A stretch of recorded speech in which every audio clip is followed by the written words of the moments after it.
Bertrand had seen something. In my vision, he scribbled a strange pattern on the floor. I had to trigger his reaction again. Okay, trigger his reaction. That wording definitely makes me think that there's a music box that's going to be involved. But first... Oh, I can ask about the nursery rhyme. What do you think about nursery rhymes? What kind of bizarre question is that? I was just curious. Well, I hate nursery rhymes. Got you. Lenny would know about this if I could just find where he is. Who is Bertrand's mate? Are you aware of a patient who shared a cell with Bertrand? I'm not sure about any Bertrand in the first place. But while organizing old documents, I saw that cellmates used to have a shared schedule of activities. For example, they were always together in the game room, spending time in the yard, or participating in rehab sessions. Very helpful, Julia. Thank you. Okay, so... whoever that guy was, probably working with him. Get musical box and find spring for musical box. I need to find a music box. You seem to need the strangest things. It's complicated research. Sure. Well, Well, what? do you know anything about a music box? No, I've no idea. Ask Bruno. Ask Bruno about a music box. I guess he would know. See you later, Julia. I don't think that she would know about the spring. Somebody commented that they thought that this voice actor was actually English, as in, like, England English. Is that... really? I don't know if I pick up on that. Because I wouldn't think that draw is the English way to pronounce drawer. Alright, let's just go back to looking around the third floor. Or the second floor. I'm not going to the third just yet.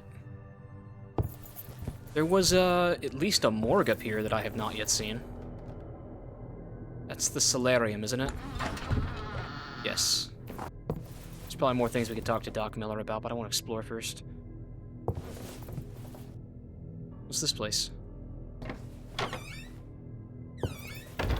Why is the door suspiciously ajar? With its many colors, the window made a profound impact in the room. It was likely even more striking in broad daylight.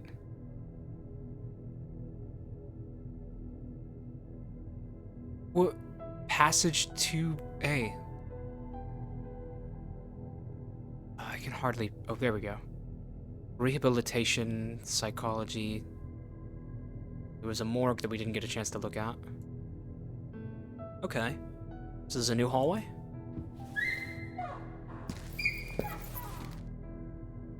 Lots of stuff down here. That's the psych room. This is rehab. Rehab is open. Something electrical is buzzing. I think it's just the light. Didn't want to electrocute myself. What's this here? Ooh! Leonard Huntings appeared to have suffered a pretty bad break. That looks like a femur, maybe. Poor dude. I'm yet to break a bone, and I'm happy for that. Will Hodgson! Look at that! So it is Hodgson. This is cell 102A, so this is the guy.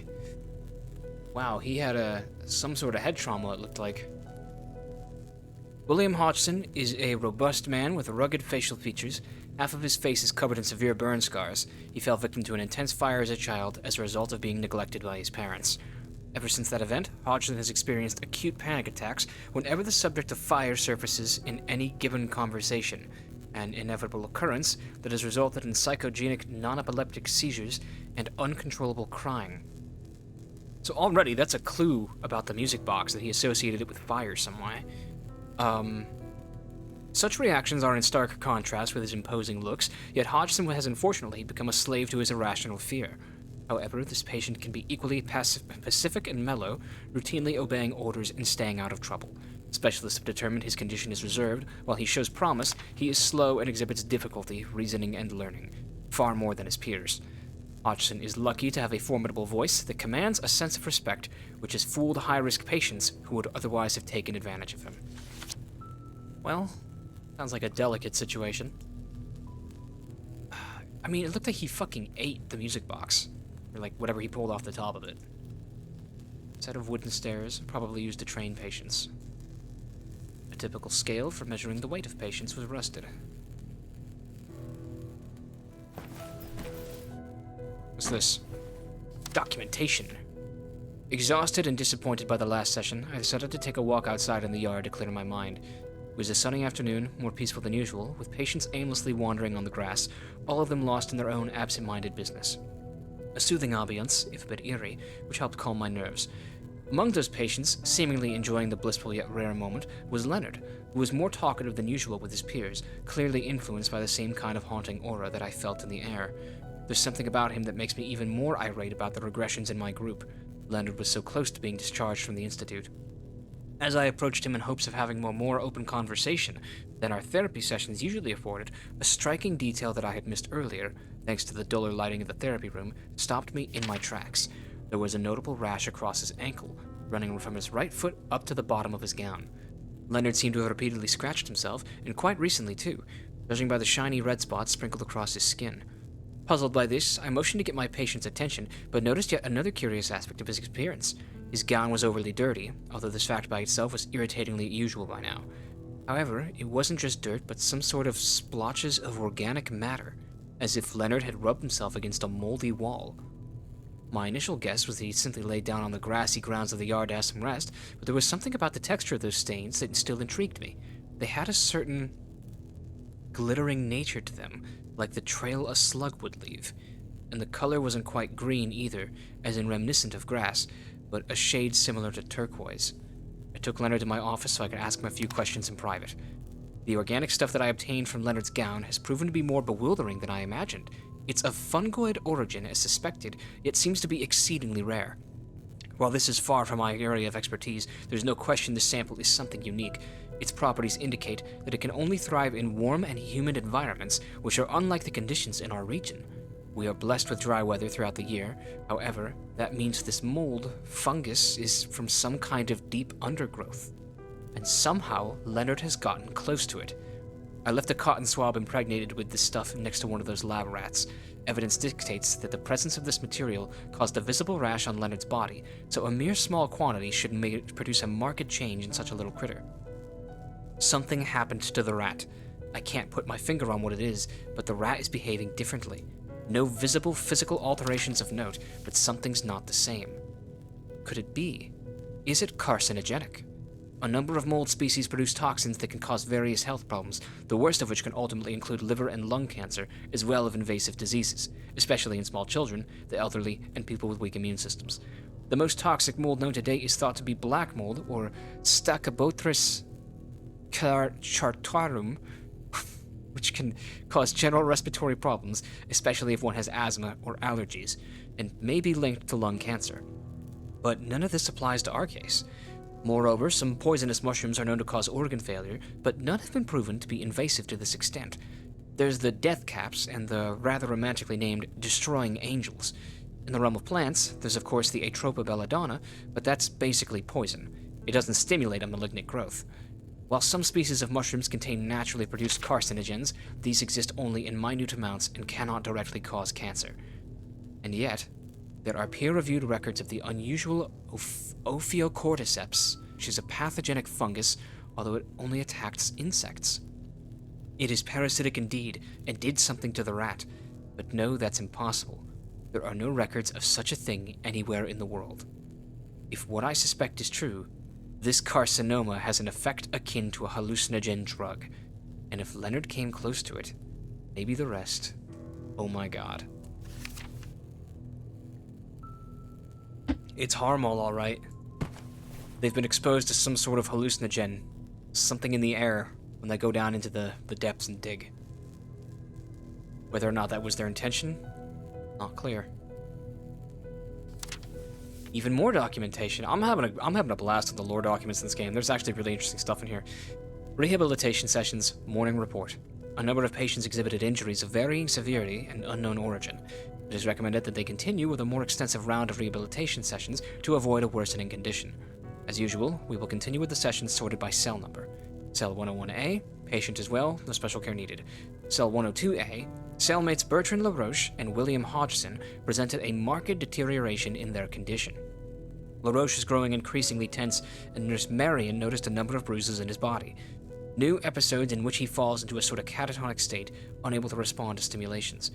Hodgson is similarly more on the edge than usual, and presented serious burns on his chest that no one could explain. We recommend strict supervision. Cell 105A. We detected another fracture in Leonard's ankle.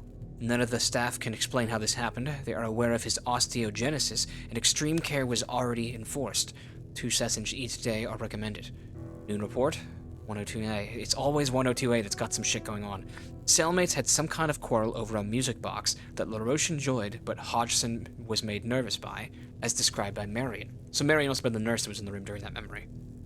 In the struggle, Hodgson retrieved the spring from the device and immediately swallowed it. The patient was immediately taken to the operating room, but surgeons deemed it too dangerous to perform the excision in his current condition. High blood pressure must be managed before administering anesthesia. Evening report. Hodgson died of a heart attack during his session. Nothing could be done to lower his pressure. Before passing away, the specialist reported a heart rate so high that the chest was visibly throbbing violently. The deceased has been taken to the morgue. Cell 105A. Crawford has developed chronic asthma. I'm sorry, I'm just gonna go back to that. Taken to the morgue. If there's a crematorium here, and the ashes were never changed, we might actually find the spring for the music box in the bed that he was cremated in. Fucking nasty. Sad business. Cell 105A. Crawford has developed chronic asthma. Traces of ashes or dirt were found across his body. Recommend increased supervision of his daily wanderings. The patient insists to sleep with the lights on, which bothers Leonard. So Crawford and Leonard were monkeys too. Hodgson. Was that the patient who had swallowed the wind-up key in my vision? Wind-up key or spring? Yes, that was the guy. So, what I'm curious about is, are we seeing visions like memories that we had when we see shit like Hodgson swallowing the wind-up key? Or are those like out-of-body paranormal experiences? Why would we have been looking into that cell if we weren't one of the people who stayed in there? Was that the music? It sounded like the music, but it's the music, alright. What's up with the intense percussion hits? I don't know where I am now. Is this the operating room? I didn't think they could receive patients in this room, at least not until the bed was fixed. The medical appliance bore marks of someone enduring pain. Oh shit. This lamp was barely held by one of its wires, seeming like it could fall apart any minute. Destroyed. No more radiographs could be placed here. Sedative. Sticky label with the word sedative was in the front of this bottle. Labels were stained with some kind of fluid, rendering them unreadable. Take the sedative. We can give that to the guy. The bottle was now open. There was still some liquid left inside. Can I not just take it with me? I guess not. The drawers in this room seem to have been emptied a long time ago.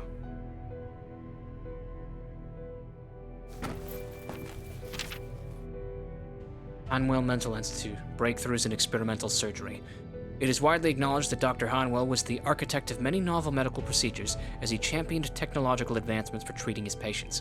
A noteworthy example of this was his development of a new automated machine that could extract brain tissue samples quickly and without incisions. According to studies conducted by Hanwell Mental Institute, many patients suffer serious mental illnesses, SMI, that are caused by brain tumors and must be treated with surgery. With a large and unexpected caseload of SMI patients, Dr. Hanwell felt the need to devise a system that facilitated the tumor detection process more efficiently than previous methods. In Hanwell's time, the most widely used process for obtaining samples of brain tissue typically required a great deal of time and required 3 to 4 surgeons per patient to perform the craniotomy and extract the tissue. Precious time was also needed to seal the large incision in the cranium.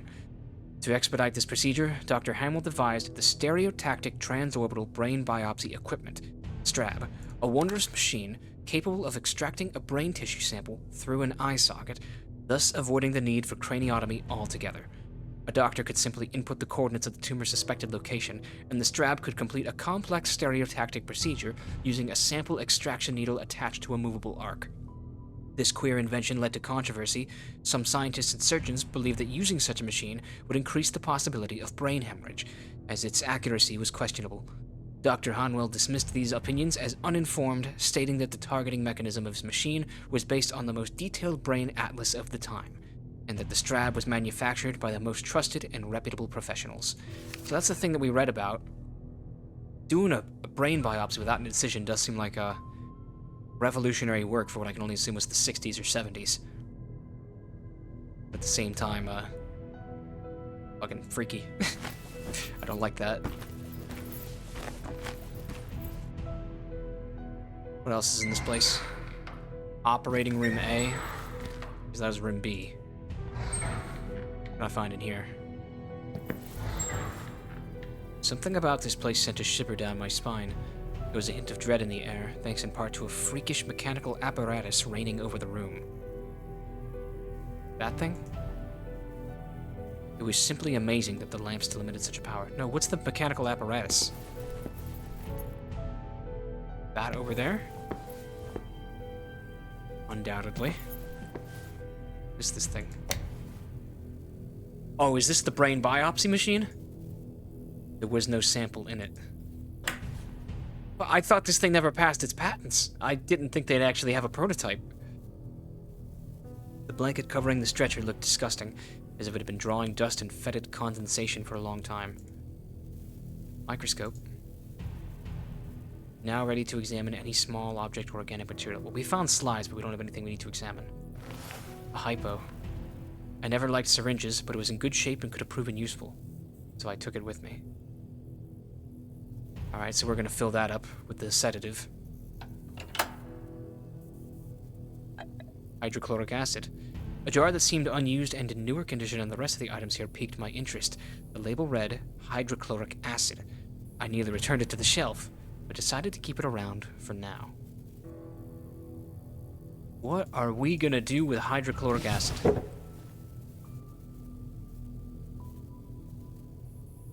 Now this is starting to feel like scratches with how loaded our inventory is getting.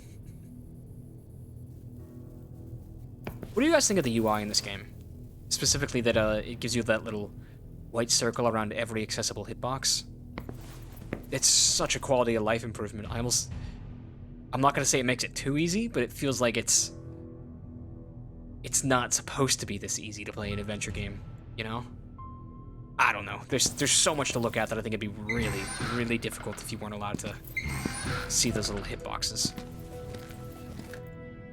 Hydrotherapy. I mean, like, I was gonna say sensory deprivation tanks, but instead this is just a room full of bathtubs.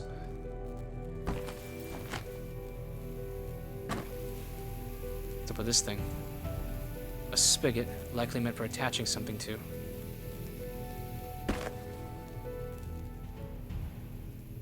Seemed to be some kind of control panel, possibly meant to adjust the temperature of the water. Oh, we've got another newspaper here. Mistreatment of patients in renowned hospital. Several nurses who prefer to remain anonymous have filed further complaints about the egregious abuse of patients by authorities at Hanwell Mental Institute. This has led to a tense atmosphere of quarreling and accusations among employees inside a once respectable institution. Law enforcement officials apprised of the situation spent several hours yesterday evening searching the mental hospital. While no evidence of wrongdoing was found, they provided details during a press conference about the rapidly decaying state of the building and expressed concerns for the safety of patients. Injuries exhibited by allegedly mistreated patients could not be attributed to a particular source. Wounds ranged from severe bruises and cuts to violent fractures, and, in the worst case, searing burn marks. The burn marks have not been explained. Family members of the patients and employees demanded a more serious intervention by state authorities. Dr. Hanwell, whose disinterest in discussing these grave allegations with the media borders on offensive, did not respond to our inquiries, tarnishing his public image beyond repair. Hanwell's a hard guy to read.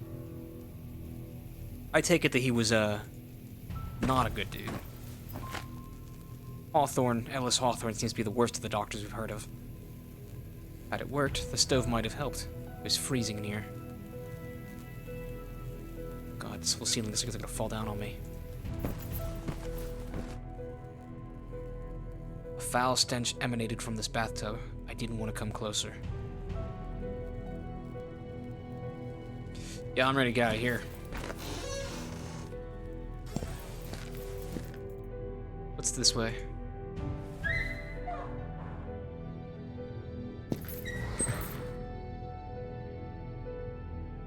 Am I at the end of a different hallway? This way is blocked. What's this map say? Intersection 2A. Female hospital is beyond that blocked door. Way 2B. External hallway. Oh, it doesn't say anything about what's through here. Let's just go find out.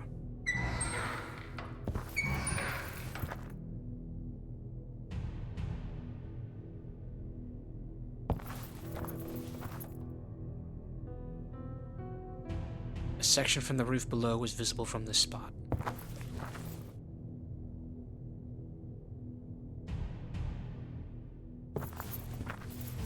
What is this, a balcony? It is a balcony. Oh no, it's a balcony, but it feeds into the rooftop. Hello? It's over this way. Another one of the water spigot things. I need a wrench for that. The gauge showed that water was still flowing through this spot.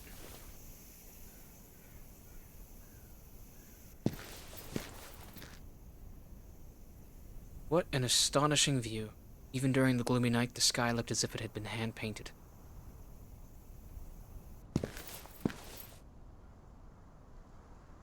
Back in the day, I could spend hours looking at these beautiful views. However, it was all rather depressing now.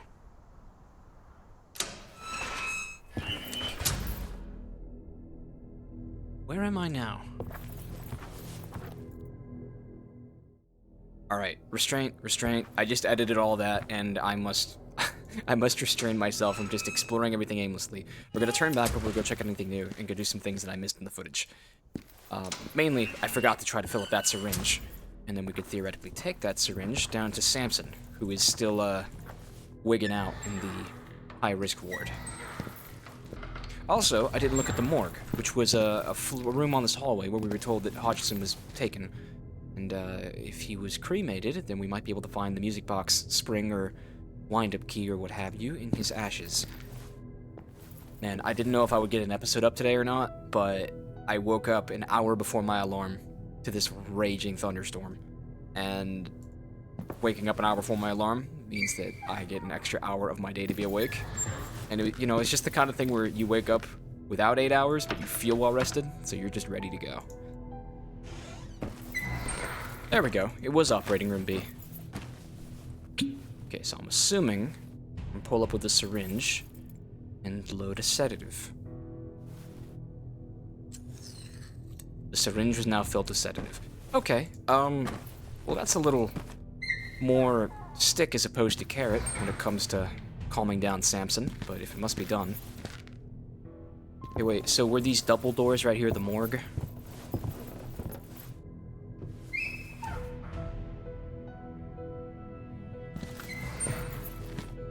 I'd seen plenty of depressing environments in the Institute by then, but the chilling morgue was on a whole different level of decrepitude and decay. I was wrong, by the way, it is decrepitude. I had no idea what these papers could mean. Okay, let's have a poke around here. Jar contained a repulsive... You guys are about to, dissect shit in school? Hate the smell of the preservatives. Alright. Shards of broken glass protruded from a broken cabinet, suggesting it was best to steer clear.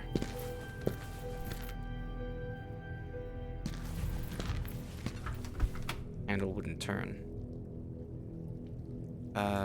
Cabinet is suspiciously locked. Some boxes and hammers. I shivered in disgust while pondering what they may have been used for. For a second I thought that was a Scratches reference, but no, I think it's generally just the horrors of 20th century surgery. What's that running water over there?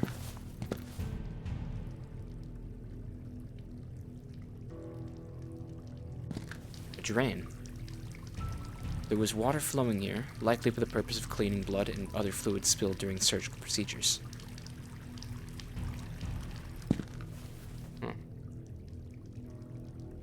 Here's a book. According to this book, Hodgson's remains were right here in the morgue. Damn, so they must have shut down really suddenly if patients' bodies were not even retrieved. Alright, how am I to find out which one's got Hodgson in it? Do I have to just check them all? Nothing worth mentioning.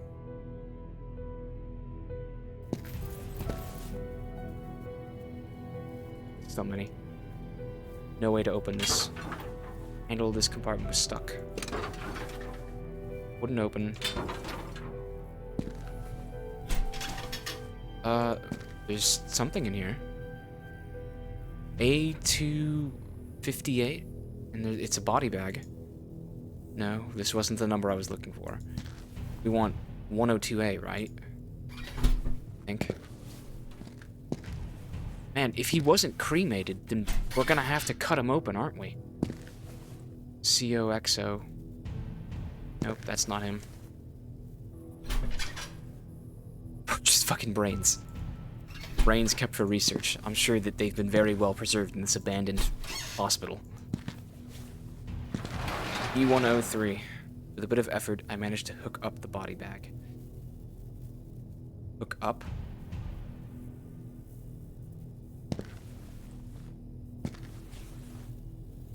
Oh, to this thing.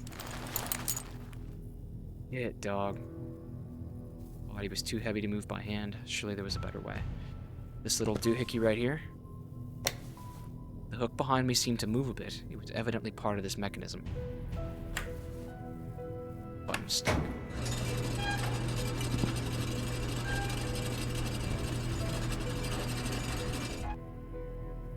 Well, that's a handy little device.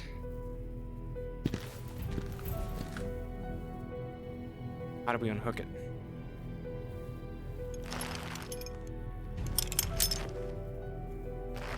This guy was huge. How are you just manhandling him now?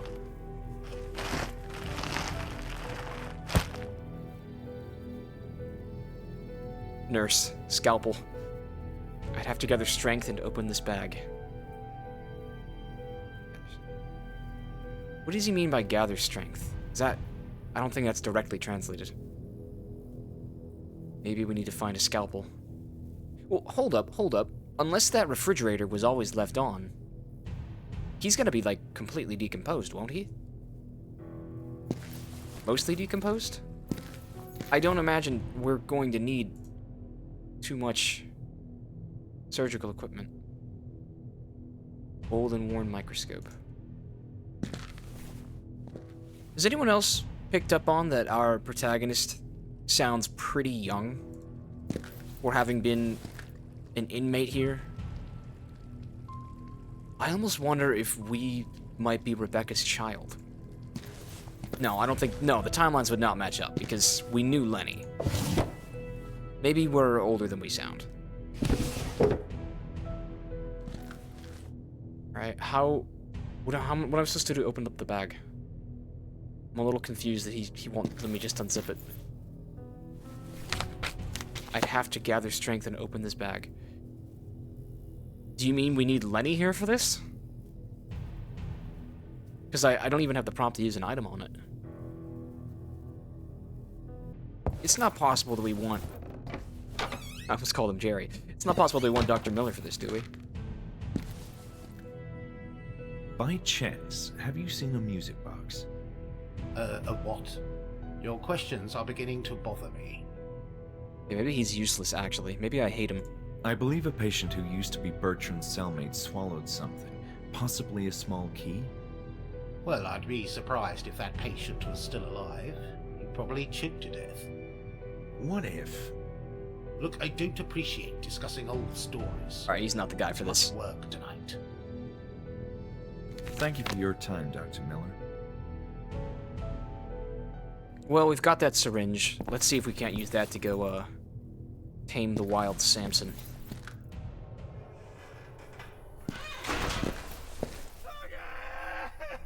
Here, bud. It's gonna make you feel better. Oh my god, I almost gave me the hydrochloric acid.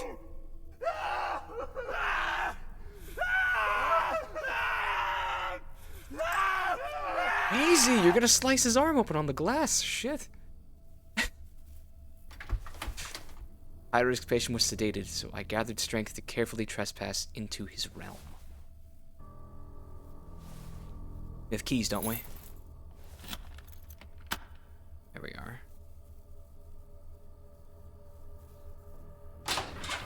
So why do we want to come in here?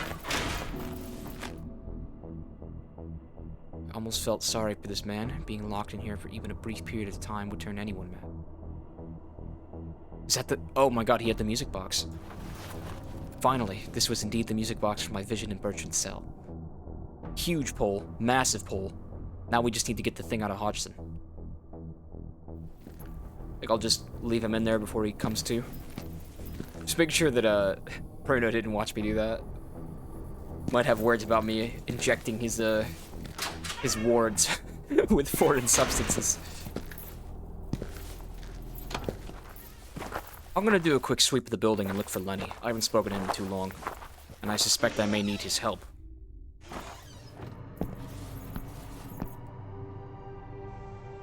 Oh, I'll have a quick look at the 3rd floor. Oh no, it's blocked. By Lenny's cart? How did he get it up here? That seemed to be Lenny's cart. Perhaps he was getting ready to clean the topmost floor. Getting ready to... Okay, so that's where he's going to be. Once I can find him. Hasn't anybody warned him that, like, the top floor is falling apart and he would probably not be wise to go meandering about up there?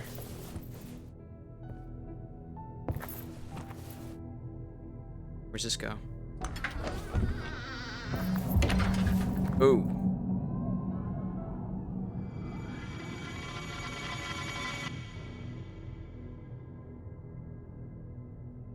I have a memory here.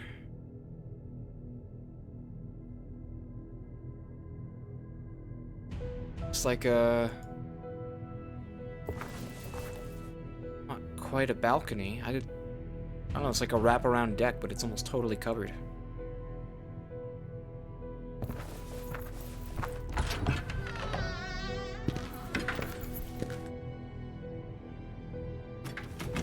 This way is blocked.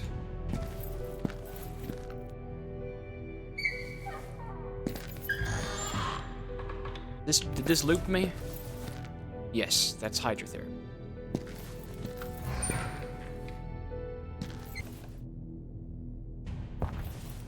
Let's go. Oh, I'm above reception. I'm not supposed to be up here. This will take me to the other side at least. This shortcut. Oh, I have opened it. Okay, so 2nd floor male hospital is this way on my left.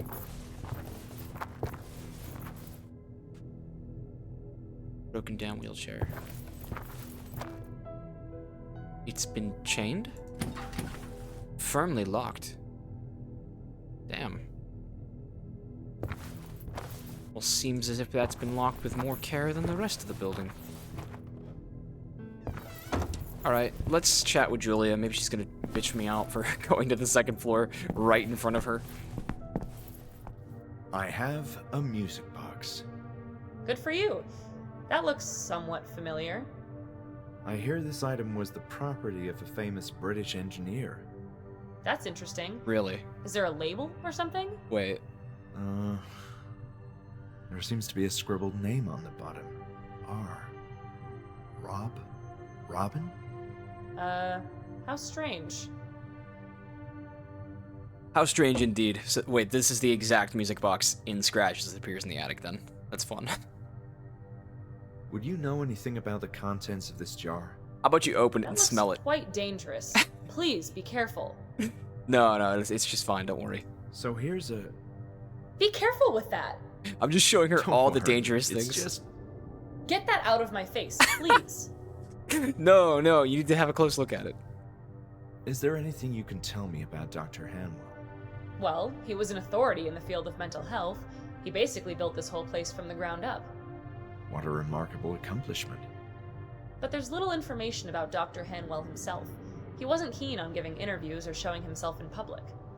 Only those who are closely acquainted or have been treated by Dr. Hanwell can claim to know him personally. A notable celebrity indeed. What if he's not even real? And like he's just an idea and everyone just refers to him as Dr. Hanwell?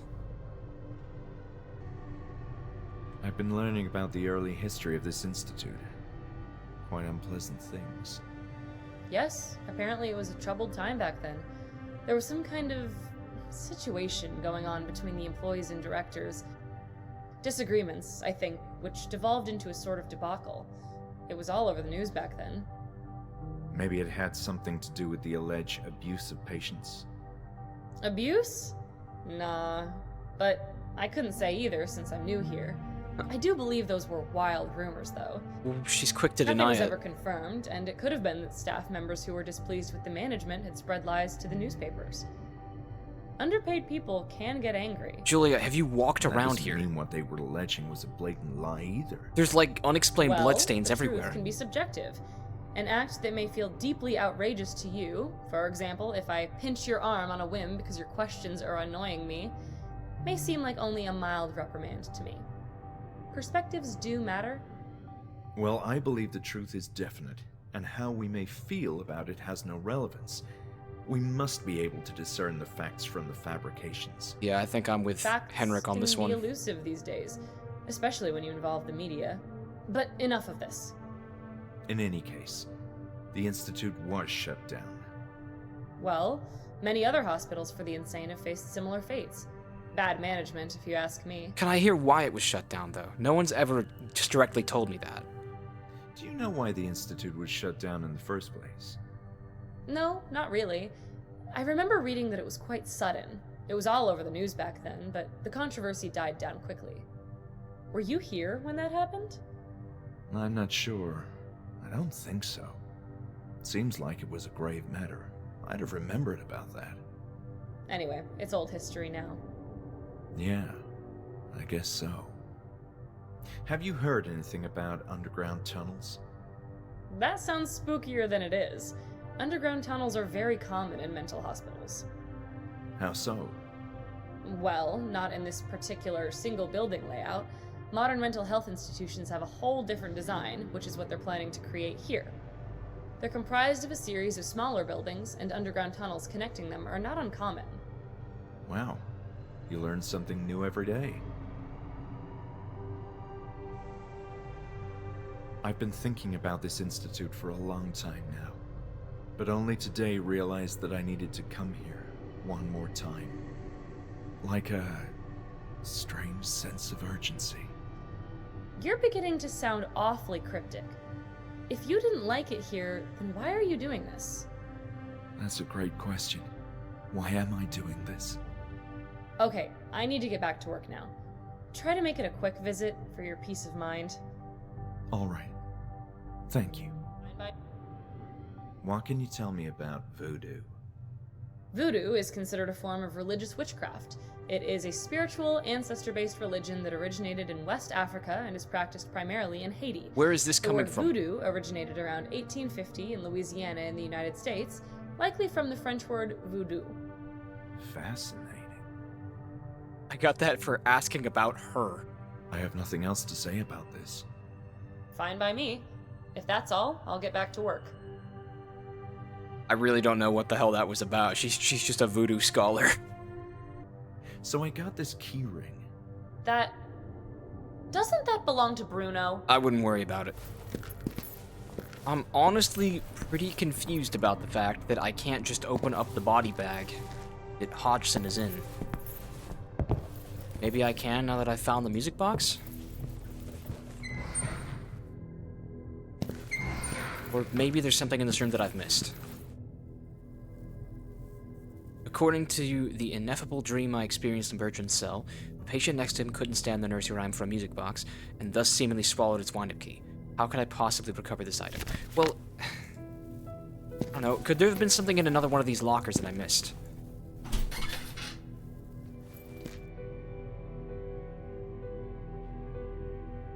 When he says gather strength, I feel like that doesn't seem like an English expression. I'm trying to think if the writer meant something else by that.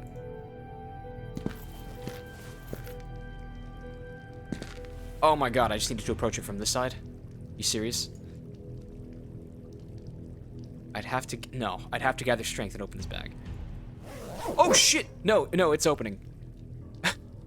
His pallid face and eyes wide open evoked a sense of terror and despair. Hodgson seemed to have died under pretty poor circumstances. Okay, well, he's partially decomposed. What's up with his fucking eyes?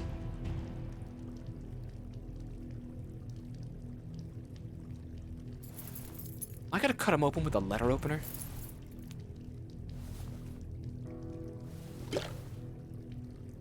Not the acid. No. There we go. Yeah, letter opener surgery. Poor dude. What? It wouldn't be in his mouth now, would it? Okay, so glad we did that. So glad we did that.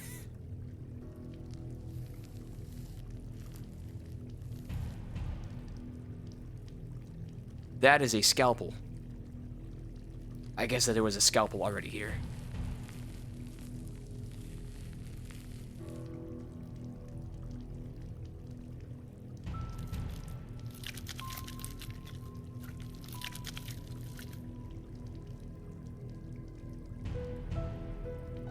Dude, the fucking smell. Surgery on an decomposing cadaver.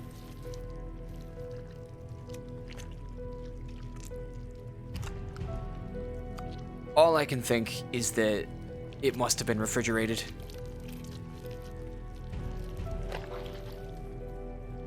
Well, you got it. Well done. Okay. Hi, Hodgson. You fucker. You jump scare me, and then I lose my key. I was expecting him to wake up once again in another terrifying vision. I needed to get away from the morgue. Fucking with me. Due to my being on edge, the wind-up key had fallen into the drain. Where was that damn wind-up key? Okay. Alright. Very funny. Very cool. So happy we could do this. I've seen multiple pipes that I can interact with. And they need a tool to be worked on. Am I supposed to just dump hydrochloric acid on the pipes? Does this show the plumbing in any way? No.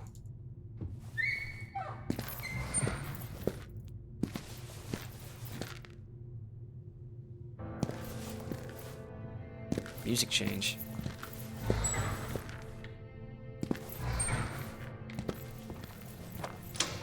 This is just like the fucking key in the storm drain from Scratches, probably. So... God, I don't know enough about how plumbing systems work. There would be a trap somewhere in the pipe, right? Like a grating to catch shit? Long-rusted pipes decorated, blah, blah, blah. So water's flowing through here. Something needs to be used on this spigot.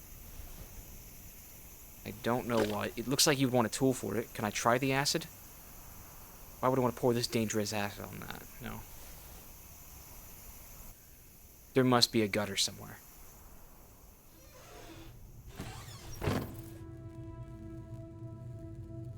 lest we forget the Senscape way. Many times, an instrument won't become pick-upable until it is needed. So now I have to backtrack through places I've already been to see if there was a tool that would now be important for operating a spigot.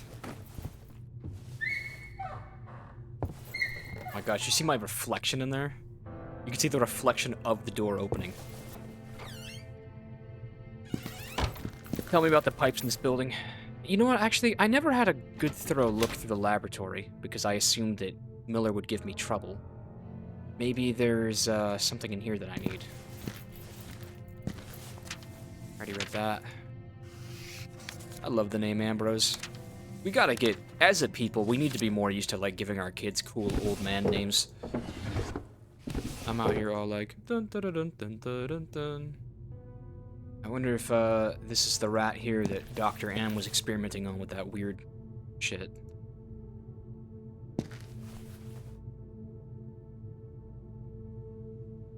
Stop that, or I'll have to call security.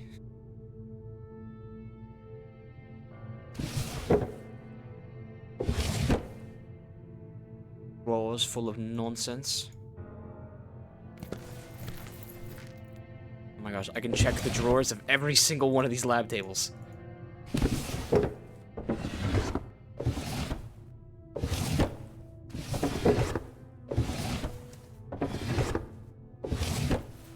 This is cruel, Augustine.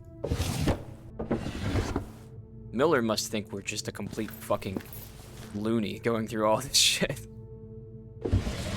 Now, what's in here? My dear Walter, Walter Hanwell. Oh, this might be a letter that Miller wrote to Walter. Grateful as I am for your kind invitation, I still have certain matters to attend to in my homeland, which prevent me from engaging in such a long trip, at least for the time being. However, rest assured that finally meeting in person soon is a priority for me. Is this written from Dr. Christopher Milton? Just a thought. However, I think of you as a close friend, therefore when everyone else abandoned me. There for me when everyone else abandoned me. Oh, Walter, the things I have to tell you, which for our own sakes can't be disclosed in written words. Our mutual area of interest is on the verge of yielding benefits beyond our dreams. There is another. Okay, we're getting... Just mask off, Lovecraftian. There is another tome that came to my attention, apparently terrible and dangerous, which may hold the final key to the puzzle. Mortuus Cavae. My studies revealed only one account of its existence, and if the primeval orbs aid me, it might find a way into my prized collection. In any case, I wish you favorable kismet in your research. Your friend, A.M. Ambrose Miller. Miller's in on it. Miller is, he studies the arcane and the occult and the freaky shit. P.S. News of the deplorable situation in which your institute finds itself reached me. To state the obvious, I support your work without reservation. I trust that all individuals spreading malicious lies will be brought to justice. Our ways may be disapproved of by the blinkered peers of our era, but we are making strides toward a new age of science. In due time, our undertakings will be celebrated, and historians will acknowledge our achievements. Fuck yes. You know, this is almost like the Bloodborne approach to a Lovecraftian story, where Bloodborne, on the surface, and even like the way that they marketed it, it was a game about being a monster hunter and going to an old Victorian England and hunting vampires and werewolves, mostly werewolves. It's just beasts roaming the street, and you take up a sword and a crossbow and shit like that and go fight them. But the further you play Bloodborne, the less it becomes about werewolves and vampires, and the more it becomes about cosmic terrors beyond your imagination. Dude, that was perhaps the single most consequential thing we found in the game so far. Letter, at least. Well then, WC, you know, this could be a helpful place. There's a grate in the floor. Aha! It was the wind-up key for the music box, yet I couldn't reach it from this spot. How am I gonna let it out? We wanna run the water? No chance, nothing. The water seemed clean. Do I need to fill it up with something? Okay, so I can use something on the water. What would I want to use on the water as it's flowing? The hydro? Didn't want to wash this. Okay, so this is just for washing things. I thought we'd have to, like, fill up water, but it doesn't seem like that's the intention. Unless it is. Okay, well, we've located the key. That's exceedingly lucky. What do we have to do?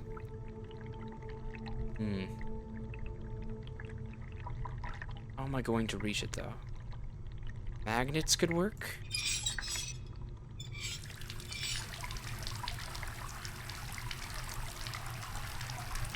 Oh. I damned the skies when I realized the water had carried the wind-up key through the pipe. Where could it go? Well, I mean, isn't that what we wanted to happen? That was the objective. I damned the skies. There was a bathroom below, wasn't there? Maybe the pipes are connected. And I remember it had running water, did it not?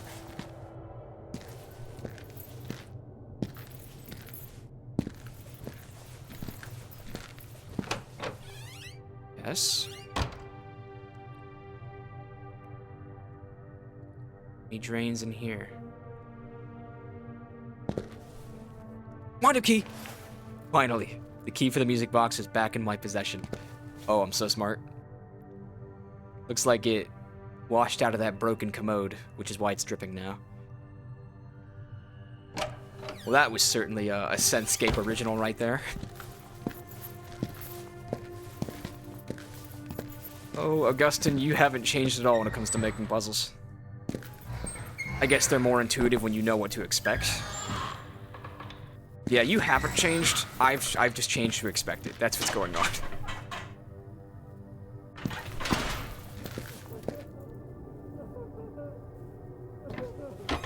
All right. Bertrand, show me what you found below. This is the exact music box from Scratches. Crank that shit.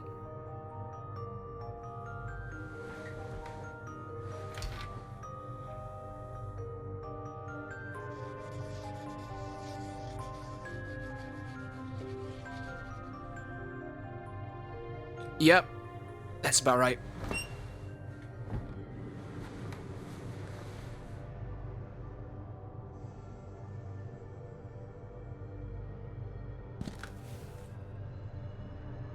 Bertrand had drawn a strange pattern on the floor. I felt like I had seen it before, and while it was a simple drawing, it overwhelmed me with a sense of dread and despair.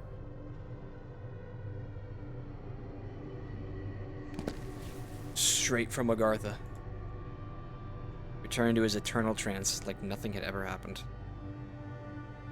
Why would that music box associate that memory with him? Why would that music box associate fire, Hodgson? 1 p.m. Yeah, 1 a.m. Damn it. Knew it was coming.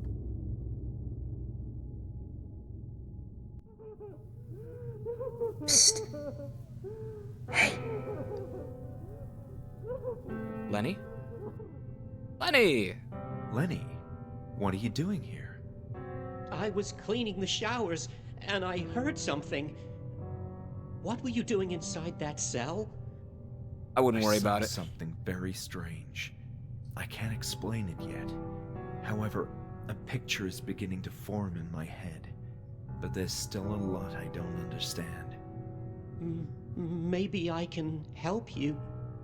You can? Please tell me how, Lenny. I'm growing more and more desperate by the minute. I have a key. I took it a long time ago, before they released us from the Institute, around the time of the event. A key for what? Can I trust you? Does this go to Hommel's office? Of course you can, Lenny. And I trust you as well. All right. This is the key to Dr. Hawthorne's office. Hawthorne? He knew things. There was chaos all around, and nobody saw me when I took the key and locked his office. Dr. Hawthorne, of course. Ebers Baker mentioned him in one of her recordings. Ebers Baker and He was Hawthorne. quite close to the head director, right? Yes. He kept secrets inside his office. You should look inside. Thanks, Lenny. This is hugely helpful indeed. Oh, one more thing. I was never able to enter the head director's office. None of the keys I took while cleaning worked. I think Hawthorne kept that key with him. So Hawthorne's office may lead me to Hanwell's office? Interesting. Well, here we go. Here's the key. And good luck.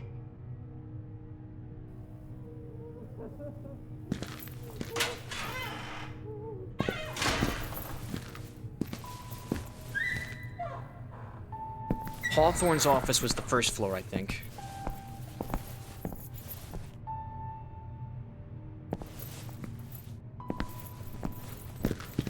Tell me more about the orbs and cyclopean monsters and shit.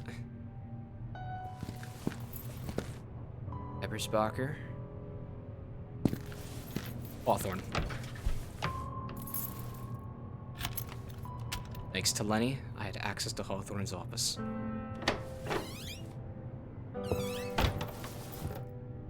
As if to foreshadow hideous revelations waiting inside, the first drops of rain began to fall when I trespassed into Dr. Hawthorne's office. It seemed like no one else had been here in a long, long time. Fuck yes.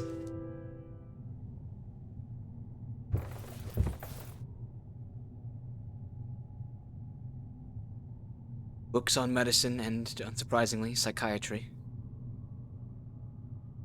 An antique sofa which conferred a sense of importance, matching the sober decoration in the room. Dr. Ellis Hawthorne, psychiatrist. One thing was certain, he had an impressive career in his field. Ocean still loomed outside, its hypnotic ebb and flow presaging further horrors that no doubt awaited.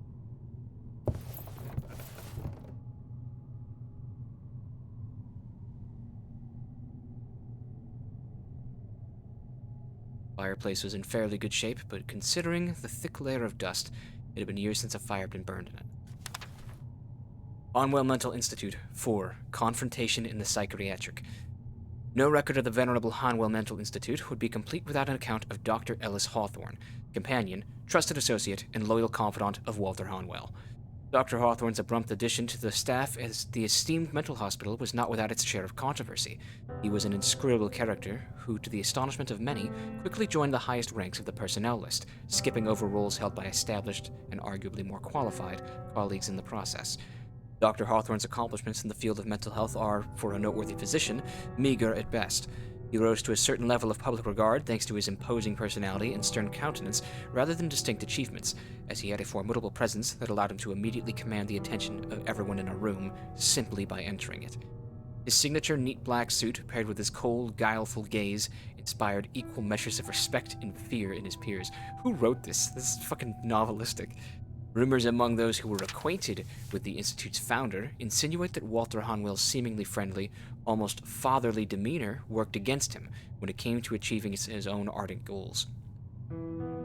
It is speculated that this is the reason he chose to partner with Dr. Hawthorne, who soon proved to have more manipulative, ruthless ways of managing Hanwell Mental Institute.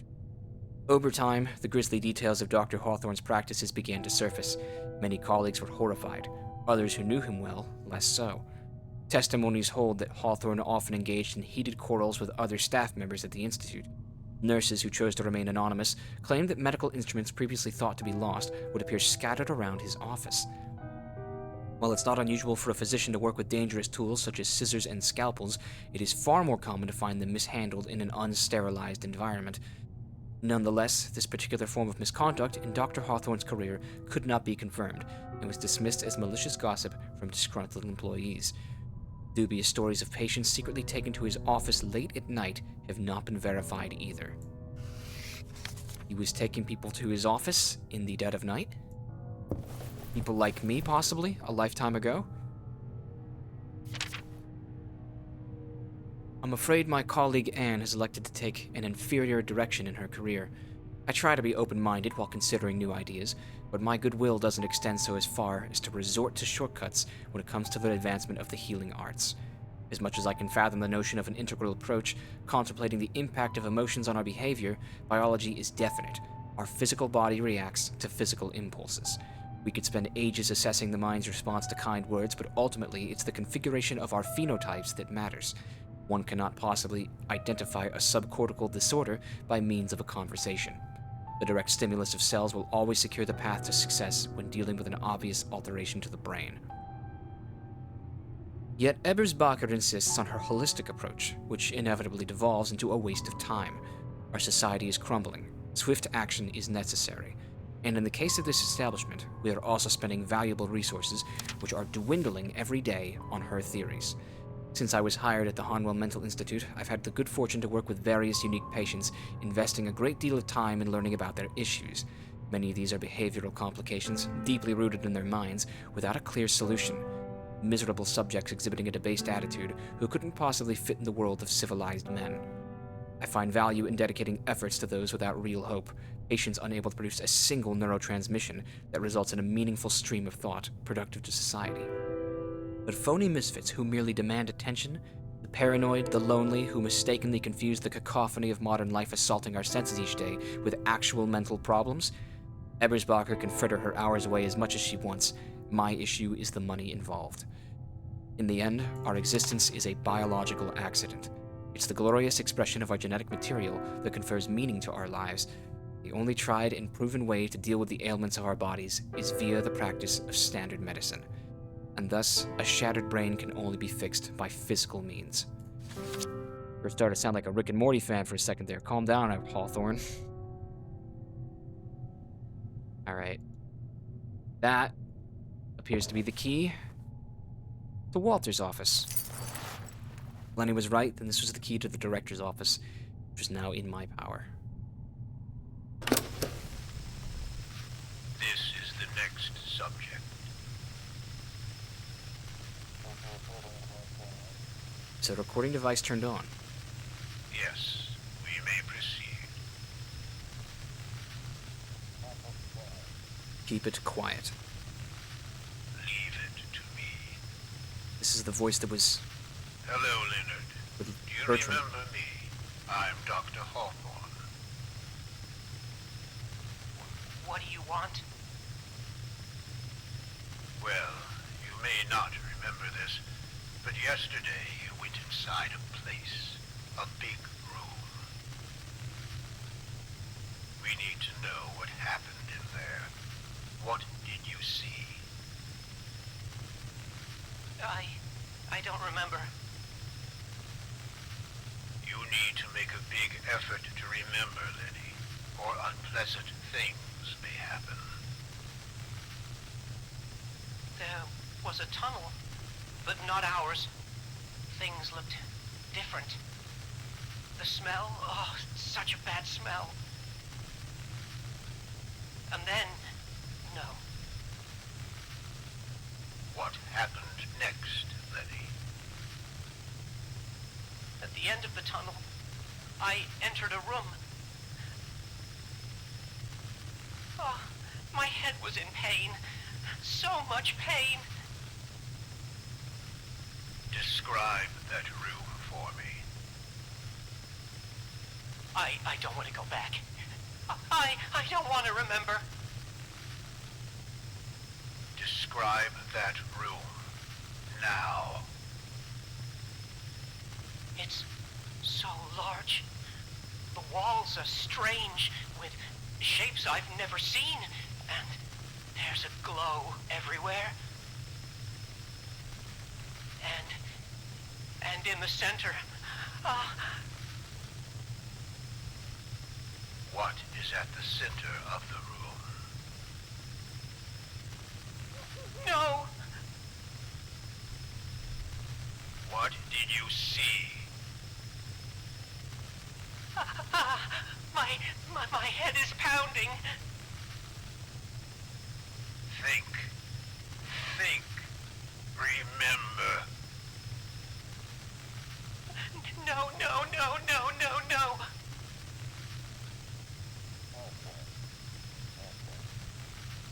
Hawthorne used that. You must remember, Lenny, for our sakes.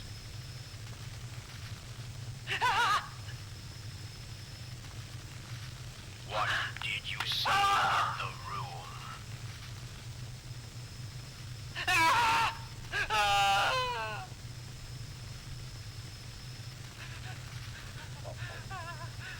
Keep going. I'll turn off the recorder until he's ready to speak again.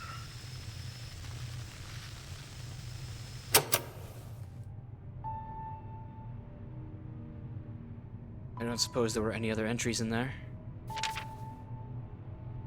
Wary as I am about recording such notes on paper, Walter insisted that we thoroughly document these experiments for the benefit of our research. It's true that the process of writing in a journal allows one to more efficiently collect thoughts and ideas, make sense out of them. However, I'll have to strengthen security measures. To begin with, I've asked the janitorial staff to refrain from cleaning my office. At first, we tried straightforward questions. What did they see? Could they hear any sounds? How large is the chamber? Yet they seem to have no recollection of the encounter. Next, we followed with a set of more specific inquiries. What is the being inhabiting the chamber? Does it look like an animal? Can you describe its shape? Did it move? Nothing worked. Their minds are completely blank, as if that moment was erased from their memories. However, there's no question that whatever happens inside that chamber provokes a severe reaction in them. The procedure is rudimentary, to say the least, but effective. We tie a rope around each patient's waist and push them inside, resisting the temptation to gaze beyond the threshold with all our might. It's hard to tell from our vantage point next to the doorway what transpires in the interior, but we don't see any movement. Apparently, the patients remain still, or are paralyzed even. After a few minutes, we firmly pull the rope and haul them out. Bruises are inevitable as they hit the ground, but there's no better way of doing this. They don't react to any stimulation while in that chamber. Walter then uses the device to lock the strange door. He's far more knowledgeable than me on such esoteric matters. We believe what the patients experience is unbearable fear. Our initial guess that they were becoming paralyzed was correct after all. It's like they shut down in the presence of that blasphemous form before them. The human brain is such a marvelous organ. Even their deeply damaged minds react to protect them when they're in danger. As we drag them out of that ancient room, we can discern an expression of absolute dread on their faces. Insane or not, human emotions are still the same, yet they return to their old selves shortly afterward, as we drive them back up the stairs. I now understand what we must do. The goal is to instill fear. Their minds are clearly processing the visual information.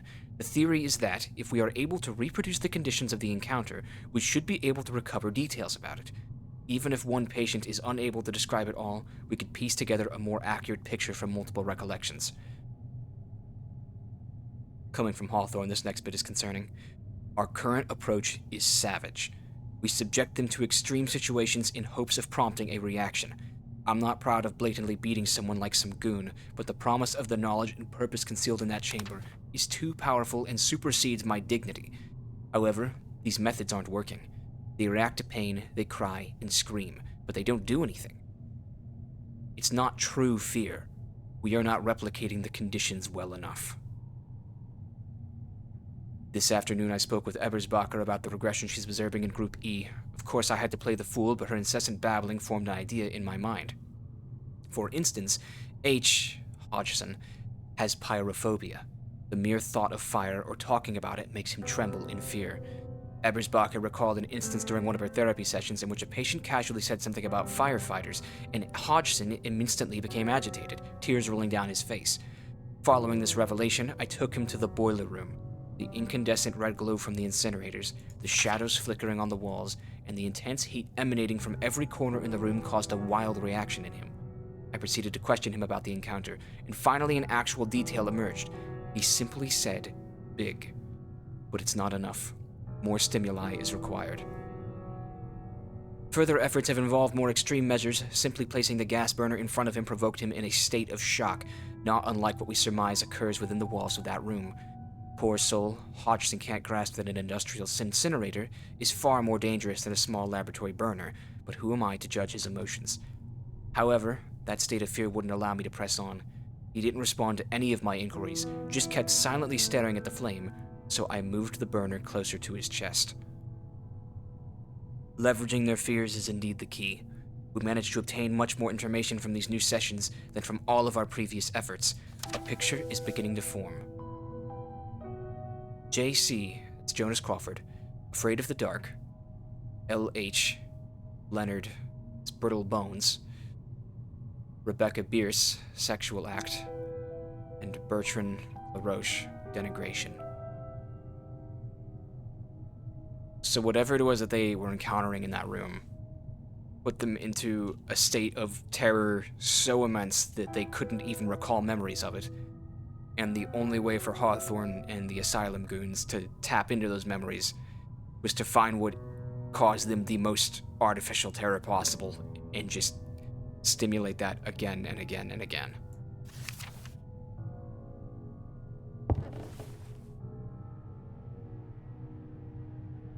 I'm not ready to know what's in Walter's office. We're gonna do that next time. This is fucked. Daily uploads have been a lot of fun. I'm gonna try to keep doing that for as long as possible, but it may be a day or two before the next one comes up. Probably every other day at the very least, because I have other videos that I'm working on, of course, but oh boy, this has been a treat. And the rain and the lightning coming down, what a fantastic day. What a fantastic day in the asylum. Shit is... we're so back.